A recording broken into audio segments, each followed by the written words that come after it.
સુપ્રભાત વિદ્યાર્થી મિત્રો, જય શ્રી સ્વામિનારાયણ। વિદ્યાર્થી મિત્રો, આપણે પ્રકરણ 8 દશાંશ સંખ્યાઓ હાલ કરી રહ્યા છીએ, જેમાં આપણે છેલ્લે જે છે એ વિડીયોઝની અંદર દશાંશ સંખ્યાનો સરવાળા અને બાદબાકી કેવી રીતના કરવામાં આવે છે એ આપણે શીખ્યું હતું, અને એને લગતા અમુક જે કૂટ પ્રશ્નો છે એના ઉકેલ પણ આપણે કર્યા હતા। હવે એમાં જે બાકીના કૂટ પ્રશ્નો રહી ગયા છે સ્વાધ્યાય 8.5 અને 8.6 ની અંદર દશાંશ સંખ્યાના સરવાળા અને બાદબાકીના જે કૂટ પ્રશ્નો બાકી છે એનો આજે આપણે ઉકેલ મેળવીશું। તો સૌપ્રથમ જે છે આપણે સરવાળાના જે કૂટ પ્રશ્નો છે એનો ઉકેલ મેળવીશું। તો સ્વાધ્યાય 8.5 સ્વાધ્યાય 8.5 દશાંશના સરવાળા કરો, એમાં આપણે પ્રશ્ન નંબર 5 સુધીના જે પ્રશ્નો છે એ આગળ વિડીયોઝમાં કર્યા હતા। હવે આજે આપણે પ્રશ્ન નંબર 6 કરીશું। સુનીતાએ તેની શાળા સુધી પહોંચવા 15 કિલોમીટર 268 મીટર બસ દ્વારા, 7 કિલોમીટર 7 મીટર કાર દ્વારા અને 500 મીટર ચાલીને મુસાફરી કરી, તો તેની શાળા તેના ઘરથી કેટલી દૂર હશે? બરાબર। તો અહીં જે છે સુનીતાના ઘરથી એની શાળા સુધીનું આપણે અંતર શોધવાનું છે, જેમાં સુનીતા છે એ 15 કિલોમીટર અને 268 મીટર છે એ બસમાં જાય છે, પછી 7 કિલોમીટર અને 7 મીટર છે એ કારમાં જાય છે, અને એના પછી 500 મીટર છે એ ચાલીને મુસાફરી કરે છે। તો આ ત્રણેયનો આપણે સરવાળો કરીશું તો આપણે એની શાળાથી એના ઘર સુધીનું અંતર છે એ મળી રહેશે। બરાબર। હવે આપણે પ્રશ્ન 7 પણ સમજી લઈએ, પછી બંને સાથે જવાબ કરીશું।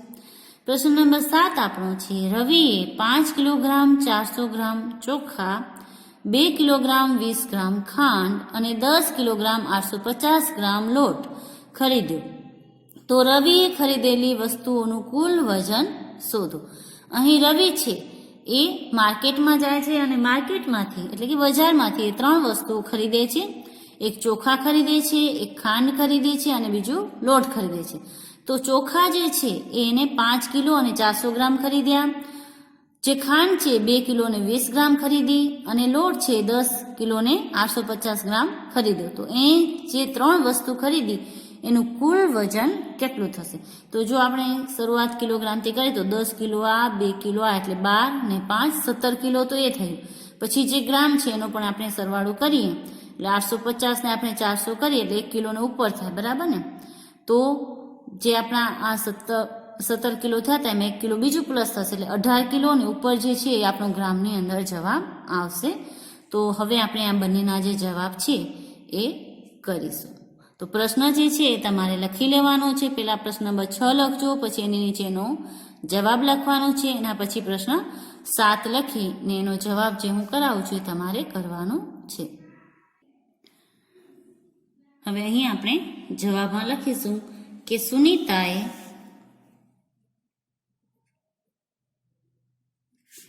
જે મુસાફરી કરી છે બસ દ્વારા, એ લખશું સૌપ્રથમ, બસ દ્વારા કરેલ મુસાફરી બરાબર કેટલી છે? 2 કિલોમીટર 15 કિલોમીટર અને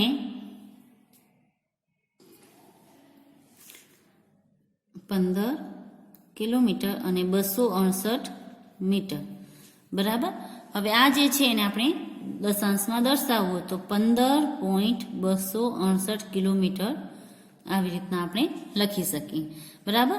કેમ કે અહીં મીટરમાં 3 રકમ સુધી આવે પાછળ, એટલે 1 કિલોમીટરના મીટર છે 1000 થાય એટલે પોઈન્ટ પછી 3 રકમ સુધી અહીં આવશે। આ થઈ એની બસ દ્વારા મુસાફરી। હવે એને કરેલ કાર દ્વારા મુસાફરી, કાર દ્વારા કરેલ મુસાફરી બરાબર 7 કિલોમીટર અને 7 મીટર, બરાબર। 7 કિલોમીટર અને 7 મીટર, તો આને જો દશાંશમાં લખવું હશે તો લખાશે 7.007 કિલોમીટર। જો આપણે આને કિલોમીટરમાં દર્શાવવું હોય તો અહીં 7 મીટર છે જે પાછળ આવે અને એની આગળ 2 લાગશે 0, બરાબર। મેં તમને આગળ જ સમજાવ્યું હતું કે જ્યારે આવી રીતના કિલોમીટર અને મીટર આવી રીતના લખેલા હોય અને તમારે એને દશાંશમાં દર્શાવવાના હોય તો જે પાછળની જે સંખ્યા છે મીટર, જેને આપણે કિલોમીટરમાં દર્શાવીએ છીએ, એની આગળ મીંડા કરવાના, પાછળ નહીં. જેટલી સંખ્યા ઘટતી હોય એ પ્રમાણે, બરાબર ને. તો અહીં કિલોમીટરના મીટર છે 1000 થાય એટલે 3 સંખ્યામાં એ જવાબ આવે. હવે એ જે પગે ચાલીને જે જાય છે, બરાબર ને, એ અંતર કેટલું છે? તો હવે આપણે એ લખીશું કે ચાલીને કાપેલ અંતર, જે એને કાપ્યું છે 500 મીટર. હવે 500 મીટર છે, એને આપણે કિલોમીટરમાં ફરાવવા હોય તો આવશે આપણા 0.500 કિલોમીટર, બરાબર. હવે આટલું આ જે અંતર છે એને આપણે બધાને દશાંશમાં દર્શાવી દીધું. હવે આપણે એનો સરવાળો કરીશું. સુનીતાએ કાપેલ કુલ અંતર બરાબર આપણે બધેનો સરવાળો કરીશું. તો સરવાળામાં તમારે એક વાત ખાસ ધ્યાન રાખવાની કે દશાંશની નીચે દશાંશ આવવો જોઈએ જ્યારે આપણે રકમ લખીએ ત્યારે, બરાબર. તો 15.269 પછી આવશે 7.007 અને છેલ્લે આવશે 0.500. આટલું એને કુલ અંતર કાપ્યું હશે. આ અહીંયા તમે લખવું તો લખી શકો, બસ દ્વારા, કાર દ્વારા, પગે ચાલીને, ને અહીં લખવાનું કુલ અંતર, બરાબર. અહીં પાછળ લખવું હોય તો લખી શકાય કિલોમીટર.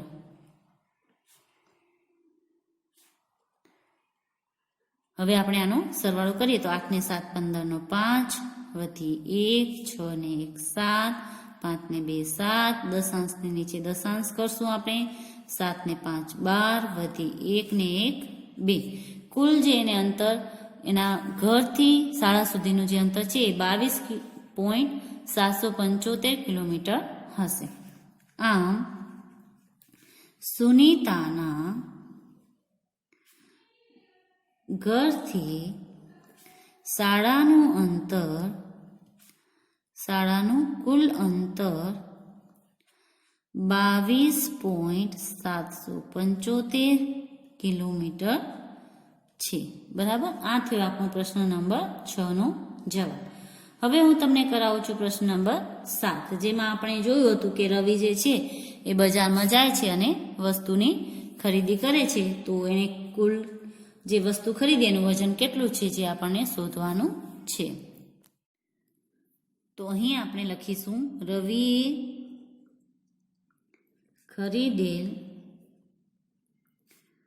ચોખા, બરાબર છે. એને ચોખા ખરીદ્યા, એનું વજન કેટલું હતું? તો 5 કિલોગ્રામ અને 400 ગ્રામ. 400 ગ્રામ. હવે આને આપણે કિલોગ્રામમાં દર્શાવવું હોય તો 5.400 કિલોગ્રામ તમે આવી રીતના દશાંશમાં દર્શાવી શકો છો. પછી એને બીજું શું ખરીદ્યું હતું? તો ખાંડ ખરીદી હતી. તો રવિએ ખરીદેલ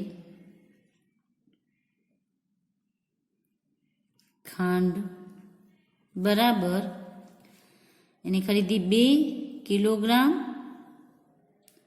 અને 20 ગ્રામ. 20 ગ્રામ. આને દશાંશમાં દર્શાવવો તો 2. દશાંશ પછી આપણે 3 રકમ જોઈએ તો એક રકમ અહીં ઓછી છે, તો 0 અને 20 કિલોગ્રામ, બરાબર. હવે એને ત્રીજી વસ્તુ જે ખરીદી હતી લોટ, એનું વજન લખશું. રવિએ ખરીદેલ લોટ બરાબર 10 કિલોગ્રામ અને 850 ગ્રામ. હવે અહીં જે છે 10 કિલોગ્રામ ને 850 ગ્રામ એને આપણે દશાંશમાં લખશું તો 10. અહીં 3 રકમ છે તો તમે લખી શકો છો 850 કિલોગ્રામ, બરાબર. હવે એને ખરીદેલ આ 3 વસ્તુનું કુલ વજન છે એ શોધવા માટે આપણે જે આ 3 રકમ છે એનો સરવાળો કરીશું. તો હવે આપણે લખશું કે રવિએ ખરીદેલ વસ્તુનું કુલ વજન બરાબર એનો આપણે સરવાળો કરીશું ત્રણેયનો અને દશાંશની નીચે દશાંશ જ આપણને લખવાનું છે. તો 5.400 કિલોગ્રામ બરાબર. એને લીધું ચોખા તો અહીં આપણે લખશું ચોખા. પછી 2 પોઈન્ટની નીચે જ પોઈન્ટ આવો ખપે 20 કિલોગ્રામ જે છે એને લીધી ખાંડ તો અહીં આપણે લખશું ખાંડ. પછી એને લીધું 10 તો 10 આવી રીતના લખવાના 10.850 કિલોગ્રામ લોટ બરાબર. હવે એને જે વસ્તુ ખરીદી એનું કુલ વજન અહીં આપણે લખશું કુલ વજન અહીં કિલોગ્રામ છે તો કિલોગ્રામ. 0 + 0 + 0 તો 0, 2 + 5 તો 7, 8 + 4 તો 12 અને વધી 1. દશાંશની નીચે આપણે દશાંશ મૂકીશું એક જ લાઈનમાં. 5 ને 1 6 ને 2 8 અને 1. એણે જે વસ્તુ ખરીદી એનું કુલ વજન થશે 18 કિલો અને 270 ગ્રામ બરાબર. તો હવે આપણે લખીશું કે આમ રવિએ ખરીદેલ વસ્તુનું કુલ વજન 18.270 કિલોગ્રામ છે.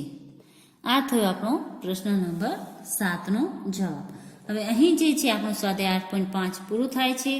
હવે આપણે સ્વાધ્યાય 8.6 કે જેમાં દશાંશની બાદબાકી કરો એના જે કુલ પ્રશ્નો બાકી હતા એ હવે આપણે કરીશું. સ્વાધ્યાય 8.6 ની અંદર આપણે જે આગળના બે પ્રશ્નો છે એ કર્યા હતા અને કુલ પ્રશ્નોની અંદર આપણે પ્રશ્ન નંબર 5 અને એના પછી જે 6 છે એ બે કર્યા હતા. એક મેં કરાવ્યો હતો અને બીજો તમને ગૃહ કાર્યમાં આપ્યો હતો. હવે એમાં પ્રશ્ન નંબર 3, 4 અને 7 બાકી છે જે આજે આપણે કરીશું. તો પ્રશ્ન નંબર 3 આપણો છે કે રાજુએ 35.65 રૂપિયાનું પુસ્તક ખરીદ્યું. તેણે દુકાનદારને 50 રૂપિયા આપ્યા. તો દુકાનદાર પાસેથી રાજુએ કેટલા રૂપિયા પાછા મેળવ્યા હશે? અહીં આપણને કીધું છે કે રાજુ જે છે એક દુકાનમાં ગયો છે તો એણે એક પુસ્તક ખરીદ્યું જેની કિંમત છે 35.65 રૂપિયા. હવે એણે દુકાનદારને જે છે 50 રૂપિયાની નોટ આપી બરાબર. તો દુકાનદારે હવે એને કેટલા રૂપિયા પાછા આપ્યા હશે? તો આપણે 50 રૂપિયામાંથી આ જે રકમ છે એ માઇનસ કરશું તો આપણને એનો જવાબ મળશે. હવે આપણે પ્રશ્ન નંબર 4 પણ સાથે સમજી લેશું અને પછી જે એનો જવાબ કરીશું. રાની પાસે 18.50 રૂપિયા હતા. તેણે 11.75 રૂપિયાની એક આઈસ્ક્રીમ ખરીદી. તો તેની પાસે હવે કેટલા રૂપિયા રહ્યા? રાની નામની એક છોકરી છે એની પાસે કુલ 18.50 રૂપિયા હતા. હવે એને આઈસ્ક્રીમ ખાવાનું મન થયું તો એની પાસે એટલા રૂપિયા હતા એમાંથી એને 11.75 જે રૂપિયા છે એની આઈસ્ક્રીમ ખરીદી. તો હવે એની પાસે કેટલા રૂપિયા બાકી રહ્યા હશે એ આપણને શોધવાના છે. તો 18.50 માંથી આપણે માઇનસ કરીશું 11.75 બરાબર. હવે એમાં 5મો અને 6થો દાખલો જે છે એ તમારો થઈ ગયો છે. તો હવે 7મો દાખલો પણ આપણે સાથે સમજી લઈએ પછી ત્રણેયના જવાબ જે છે એ સાથે કરીશું. તો 7મો દાખલો છે આપણો. આકાશે 10 કિલોગ્રામની શાકભાજી ખરીદી. તેમાંથી તેણે 3 કિલોગ્રામ ડુંગળી અને 2 કિલોગ્રામ 75 ગ્રામ ટમેટા અને બાકીના બટાકા ખરીદ્યા. તો ખરીદેલા બટાકાનું વજન કેટલું હશે?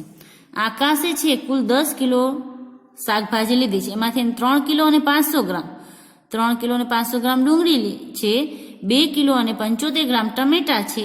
તો બટેકા કેટલા લીધા હશે? તો આ દાખલાને તમે બે રીતે કરી શકો. એક તો તમે ડુંગળી અને ટમેટાનું વજનનો સરવાળો કરો અને પછી એને આ કુલ છે 10 કિલોગ્રામ એમાંથી બાદ કરી નાખો તો તમને બટાકાનું વજન મળી જશે. અને જો તમારે એવી રીતના ના કરવું હોય તો સૌપ્રથમ 10 કિલોગ્રામમાંથી ડુંગળીનું વજન છે એ બાદ કરો, પછી જે જવાબ આવે એમાંથી ટમેટાનું વજન છે એ બાદ કરો તો તમને બટાકાનું જે વજન છે એ મળી જશે બરાબર. તો હવે આપણે સૌપ્રથમ દાખલા નંબર 3નો જવાબ કરીશું અને એના પછી 4 અને 7નો જવાબ કરીશું. પ્રશ્નો તમારે ઉતારી લેવાના છે. હું તમને એના જવાબ હવે લખાવું છું. પ્રશ્ન નંબર 3ના જવાબમાં આપણે લખીશું રાજુએ ખરીદેલ પુસ્તકની કિંમત બરાબર ₹35.65. આ એના પુસ્તકની કિંમત છે જે એને ખરીદ્યું છે. બરાબર. હવે એની દુકાનવાળાને જે રકમ આપી છે એ આપણે લખીશું તેણે દુકાનદારને આપેલ રકમ બરાબર ₹50. હવે એને જે દુકાનદાર પાછી આપશે રકમ એ કેટલી આપશે તો હવે આપણે શોધવાનું છે. તો દુકાનદાર પાસેથી રાજુને પાછી મળેલ રકમ બરાબર ₹50 માઇનસ ₹35.65. હવે આપણે આની બાદબાકી કરીએ તો અહીં 50 છે તો 50 લખશું. અહીં દશાંશ ચિહ્ન નથી, દશાંશ ચિહ્ન ના હોય તો પાછળ કરવાનું હોય. અને પોઈન્ટ પછી અહીં 2 રકમ છે તો અહીં આપણે 2 રકમ કરી. બરાબર. હવે એમાંથી માઇનસ કરવાના છે આપણે ₹35.65. હવે આપણે બાદબાકી કરીશું. અહીં શૂન્યમાંથી 5 ન જાય તો આપણે 10માંથી 5 બાદ કરીશું તો 5 આવશે. અહીં 10 મૂક્યા છે તો અહીં આવશે 9, અહીં પણ આવશે 9 અને અહીં આવશે 4. 9માંથી 6 જાય તો 3, અહીં દશાંશ નીચે દશાંશ, 9માંથી 5 જાય તો 4, 4માંથી 3 જાય તો 1. તો એને જે દુકાનદારે પૈસા પાછા આપ્યા હશે એ આપ્યા હશે ₹14.35. બરાબર. તો હવે આપણે એનો જવાબ લખશું. તો આપણે લખીશું કે આમ દુકાનદારે રાજુને કુલ ₹14.35 પાછા આપ્યા હશે. બરાબર. તો આ થયો આપણો પ્રશ્ન નંબર 3નો જવાબ. હવે આપણે કરીશું પ્રશ્ન નંબર 4નો જવાબ. એમાં આપણે લખીશું કે રાણી પાસે કુલ ₹18.50 હતા. બરાબર. એને કુલ કેટલા રૂપિયા હતા? 18.50. એમાંથી જેને આઈસ્ક્રીમ ખરીદી તો આપણે અહીં લખશું આઈસ્ક્રીમની કિંમત કેટલી છે? એણે ખરીદેલ આઈસ્ક્રીમની કિંમત છે ₹11.75. બરાબર. જે એને એમાંથી ખરીદી. હવે એની પાસે કેટલા રૂપિયા હશે? તો રાની પાસે આઈસ્ક્રીમ ખરીદ્યા બાદ વધેલ રકમ અથવા તો વધેલ રૂપિયા બરાબર જેની પાસે રૂપિયા હતા ₹18.50 માઇનસ આપણે કરવાના છે ₹11.75. બરાબર. તો હવે આપણે માઇનસ કરીશું. તમને આવી રીતના આવડે તો તમે ડાયરેક્ટ એવી રીતના પણ માઇનસ કરી અને એનો જવાબ જે છે એ લખી શકો છો. ને જો એવી રીતના ના આવડે તો આપણે જેવી રીતના આવી રીતના માઇનસ કરતા હતા આવી રીતના લખી અને એનો જવાબ શોધવાનો છે. હવે આપણે આમાંથી શૂન્યમાંથી 5 ન જાય તો અહીં મૂકશું 10, અહીં થશે 4. 10માંથી 5 જશે તો 5, 4માંથી 7 ન જાય તો અહીં કરશું 7 અને અહીં 10 મૂકીએ એટલે થશે 14. 14માંથી 7 જાય તો 7 પોઈન્ટ, 7માંથી 1 જાય તો 6, 1માંથી 1 જશે તો 0. રાની પાસે જે છે આઈસ્ક્રીમ ખરીદ્યા પછી ₹6.75 જે છે એ વધ્યા હશે. તો હવે આપણે અહીં લખીશું આમ રાની પાસે આઈસ્ક્રીમ ખરીદ્યા બાદ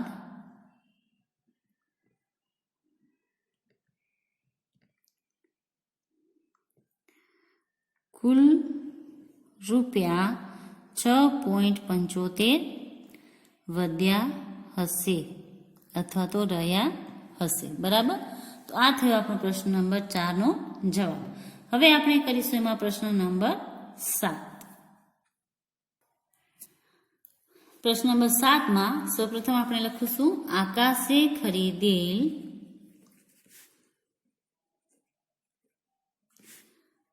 કુલ શાકભાજી બરાબર 10 કિલોગ્રામ. બરાબર. 10 કિલોગ્રામ જે છે એને એમાં શાકભાજી કુલ ખરીદી છે. હવે એને આપણે દશાંશમાં દર્શાવવો તો 10.000 કિલોગ્રામ. તમે આવી રીતના એને લખી શકો છો, કેમ કે જે ગ્રામ છે એમાં 3 ડિજિટ સુધી આવે એટલે આપણે એની પાછા 3 જે મીંડા છે એ કરવા પડે દશાંશ પછી. આને આપણે દર્શાવ્યું દશાંશ સાથે. હવે આપણે લખવાનું છે કે એણે કઈ શાકભાજી કેટલી લીધી છે. આકાશે 3 કિલોગ્રામ અને 500 ગ્રામ ડુંગળી લીધી. તેથી ડુંગળીનું વજન જે આપણે લખશું તો 3 કિલોગ્રામ ને 500 ગ્રામ છે એને આપણે દર્શાવીએ તો 3.500 કિલોગ્રામ થાય. બરાબર. આવી રીતના. હવે એને ટમેટા કેટલા લીધા તો અહીં આપણે લખશું આકાશે ખરીદેલ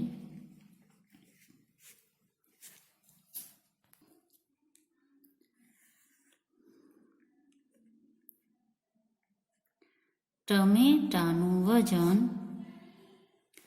2 કિલોગ્રામ અને 75 ગ્રામ છે. તો હવે એનું જે વજન છે આપણે દશાંશમાં દર્શાવવું તો ટમેટાનું વજન, તેથી ટમેટાનું વજન દશાંશમાં કેવી રીતના લખશો તો 2. અહીં 75 બે જ રકમ તમને આપેલી છે. આપણે અહીં 3 રકમ જોઈએ તો 0.75 કિલોગ્રામ આવી રીતના લખાશે. બરાબર ને. આવી રીતના, કેમ કે આપણે 3 ડિજિટ સુધી જોઈએ. હવે આ જે 2 છે વજન એને તમે પ્લસ કરી ને પછી પણ જવાબ કરી શકો છો, અને આ 2 રકમને તમે પેલા આ રકમમાંથી આ રકમ માઇનસ કરો, પછી જે જવાબ આવે એમાંથી પાછો આ માઇનસ કરો તો પણ તમને એનો જવાબ મળી જશે. હવે હું જે છે તમને આ 2 રકમનો પેલા સરવાળો કરાવીશ અને પછી આમાંથી આપણે એને માઇનસ કરીશું. બરાબર. તમને જે રીતે યોગ્ય લાગે એ રીતે તમે પણ કરી શકો છો. અહીં ડુંગળી અને ટમેટાનું કુલ વજન બરાબર 3.500 કિલોગ્રામ પ્લસ 2.075 કિલોગ્રામ.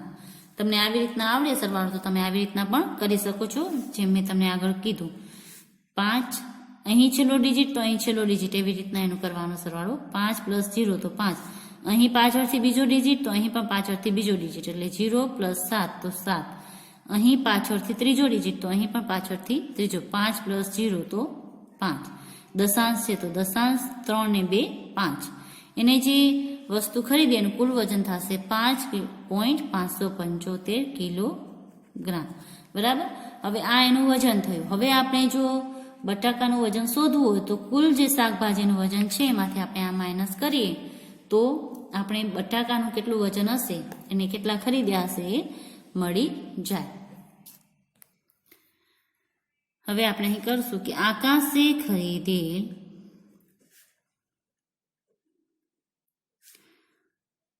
બટાકાનું વજન બરાબર કુલ શાકભાજીનું વજન માઇનસ ટમેટા અને ડુંગળીનું વજન. બરાબર. તો કુલ આપણું શાકભાજીનું વજન હતું 10.000 કિલોગ્રામ માઇનસ અહીં આપણા થયા 5.575 કિલોગ્રામ. તમને આવી રીતના માઇનસ કરતા આવડે તો તમે કરી શકો છો, નહીં તો તમે આપણે અહીંયા લખીને જેવી રીતના કરતા હતા એવી રીતના તમે કરી શકો છો, બરાબર. તો અહીં શૂન્યમાંથી 5 ન જાય તો અહીં આપણે 10 મૂકીએ તો 10માંથી 5 જાય તો 5 આવશે. અહીં 9 રહેશે, 9માંથી 7 જાય તો 2 આવશે. અહીં પણ 9 રહેશે, 9માંથી 5 આવશે તો 4 આવશે. અહીં 9 રહેશે, 9માંથી 5 આવશે તો 4 આવશે. અને અહીં દશાંશ ને અહીં 1 છે એની જગ્યાએ શૂન્ય થઈ જશે, કેમ કે આપણે અહીંથી અહીં જે છે 10 કો લઈને કરીશું એટલે. તો આટલું જે છે એ બટેકાનું વજન થશે. બટેકાનું વજન થશે તમારું 4 કિલો અને 425 ગ્રામ બટાકાનું વજન. અને જો તમારે આવી રીતના ના ફાવે તો તમે ઊભો જે છે ઊભી બાદ બાકી એ પણ કરી શકો છો, આડી બાદ બાકી ન ફાવે તો, બરાબર. તો આ થયું બટાકાનું વજન. તો આમ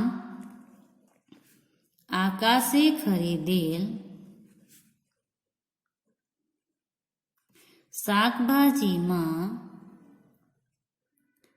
બટાકાનું વજન 4.425 કિલોગ્રામ છે, બરાબર. તો આ જે છે આપણો થયો પ્રશ્ન નંબર 7નો જવાબ. તો અહીં જે છે આજે આપણું પ્રકરણ જે 8 છે એ પૂરું થાય છે, દશાંશ સંખ્યાઓ. હવે પછીનું જે પ્રકરણ છે આપણે પછીના વિડીયોઝમાં કરીશું. તો હવે આજ માટે તમે ગૃહ કાર્ય નોંધી લેશો. ગૃહ કાર્યમાં તમારે સ્વાધ્યાય 8 દશાંશ સંખ્યાઓ, એમાં ઉદાહરણ 12, 13 અને 14 જે પાના નંબર 178 અને 179 પર આપેલા છે એ કરવાના છે. અને ઉદાહરણ 15, 16 ને 17 જે પાના નંબર 181 પર આપેલું છે એ કરવાનું છે. જો બની શકે તો આ ઉદાહરણનો જવાબ જે છે તમે જાતે કરવાની કોશિશ કરજો. પછી જો ન સમજાય તો જ તમારે એને જોઈને લખવાનું, નહીં તો તમારે જાતે જ એને ગણવાની કોશિશ કરવાની છે. તો બસ આજે આપણે અહીં સ્વાધ્યાય 8 પૂરું કરીએ છીએ. બાકીનો જે છે નવું ચેપ્ટર એ હવે આપણે પછીના વિડીયોઝમાં ચાલુ કરીશું. આપનો આજનો દિવસ શુભ રહે, ઘરે રહો, સ્વસ્થ રહો. આભાર.